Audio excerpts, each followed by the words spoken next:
Seguimos acá en exclusivas de EBTV conversando con el rector Ángel Lombardi, ¿no? Rector, habíamos quedado en el segmento anterior. ¿Qué pasó después del 3 de enero? Luego de la explicación de que ya para Estados Unidos, ya Venezuela y Latinoamérica o Suramérica ya no es el patio trasero. Y Venezuela, después de Panamá, como lo ha explicado usted, es el segundo punto más importante por lo que tiene en tierras raras, en petróleo, para darle un stop, un parado al avance que ha venido teniendo China. ¿Qué pasó después del 3 de enero, rector? Bueno, el 3 de enero, pues una acción militar conocida, sumamente exitosa para los Estados Unidos, porque no sufrieron ninguna baja y en 2 horas cambiaron la historia venezolana de los últimos 30 años.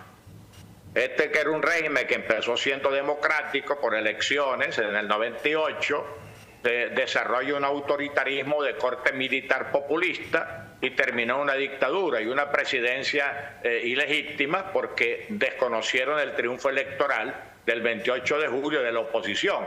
Entonces era realmente relativamente fácil, o sea, extraer a una persona que no tiene legitimidad, que tiene graves acusaciones de vínculos pues, con diversos delitos, que no soy yo quien tiene que calificar, y de hecho va a ser enjuiciado en Nueva York, pero además, o sea, con esa actividad de extracción, inicia un proceso de control del país.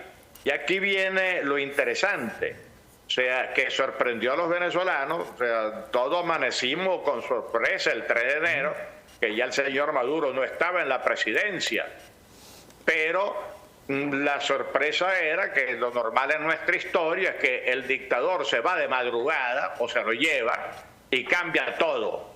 La última incidencia que yo viví directamente como jovencito empezando bachillerato fue el 23 de enero del 58. Pérez Jiménez se va en la madrugada y al otro día, bueno, fiesta nacional y empezó a cambiar todo, liberación inmediata de presos políticos, etc. Aquí la sorpresa es que nos encontramos con el mismo régimen sin la cabeza visible. Entonces ahora ha venido un proceso muy complejo que más o menos se está tratando de llevar de acuerdo a un plan impuesto por los Estados Unidos. O sea que en eso estamos claros. El plan habla de estabilidad. En una primera fase, yo pienso que la mayoría de los venezolanos estamos de acuerdo con ese concepto de estabilidad. O sea, aquí la mayoría no queremos violencia, no queremos guerra civil, no queremos más represión.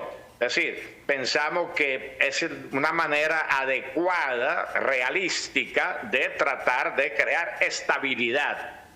También entendemos el interés de los Estados Unidos en el petróleo y en la economía, por razones obvias.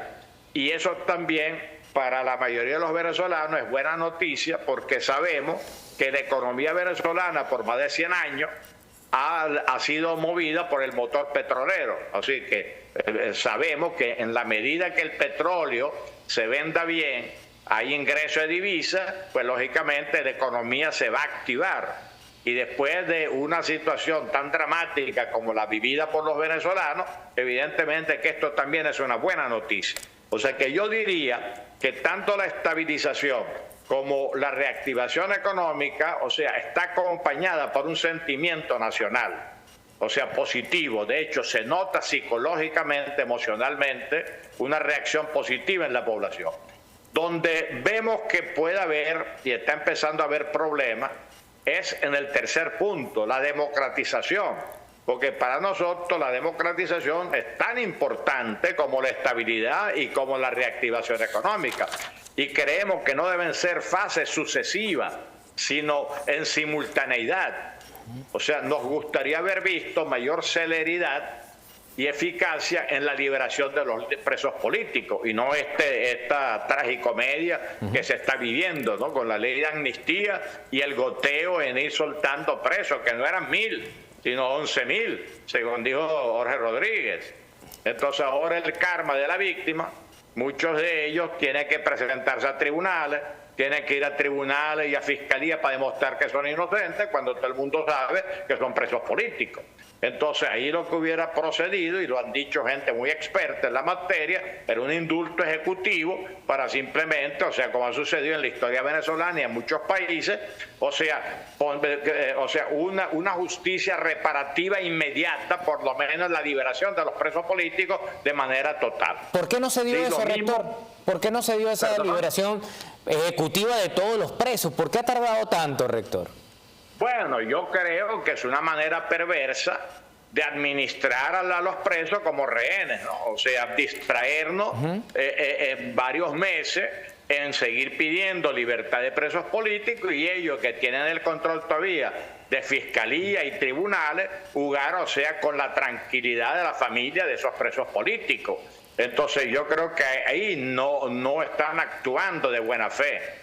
Igualmente el regreso de los exiliados. ¿Cómo es posible que funcionarios importantes del régimen sigan condicionando el regreso de los exiliados, cuando eso debería ser automático? O sea, la libertad de los presos políticos y el regreso de los exiliados tendría que ser automático, para que en Venezuela de verdad empecemos a tener confianza de que de verdad estamos caminando también hacia una apertura democrática. Ahora, evidentemente nosotros sabemos que cambiar las cúpulas militares, ministerios claves, etcétera, lleva su tiempo. También sabemos que la reactivación económica tiene sus etapas. También sabemos que cambiar el CNE y crear negociaciones de equilibrio para garantizar elecciones libres lleva su tiempo. Pero si vamos a este ritmo, pueden pasar 5 o 10 años con el régimen en el poder, tutelado por los Estados Unidos, y nosotros todavía sin disfrutar del derecho de una democracia que nos permita elegir libremente, sin coacción, sin miedo a nuestras autoridades legítimas. O sea, hay que legitimar las instituciones, es el punto principal.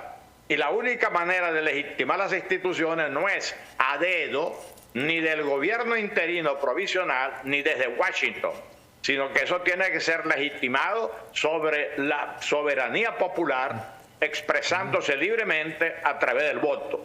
O sea que aquí desde el gobierno nacional y todos los cargos que tienen que ver con el gobierno nacional, alcaldías y gobernaciones y la propia Asamblea Nacional, no tiene legitimidad. O sea, realmente están allí.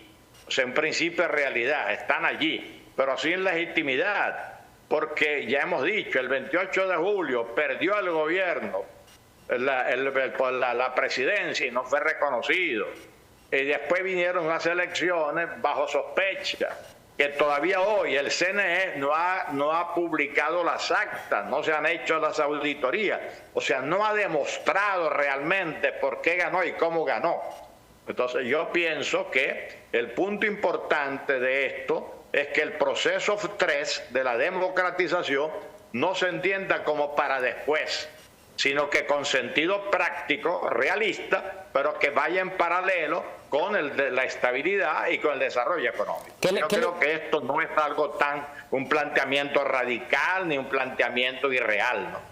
Ahora, rector, hacemos una pausa, nuestra segunda pausa, para que continuemos hablando de esa transición, de qué tiempo ve usted para esas elecciones y de qué le espera a Venezuela, el liderazgo de María Corina, el discurso del presidente Trump que ocurrió días recientes, y por supuesto la intervención o participación de Enrique Márquez, ex candidato presidencial y ex vicepresidente del CNE y ex preso político en el Congreso de los Estados Unidos. Hacemos una pausa y ya regresamos.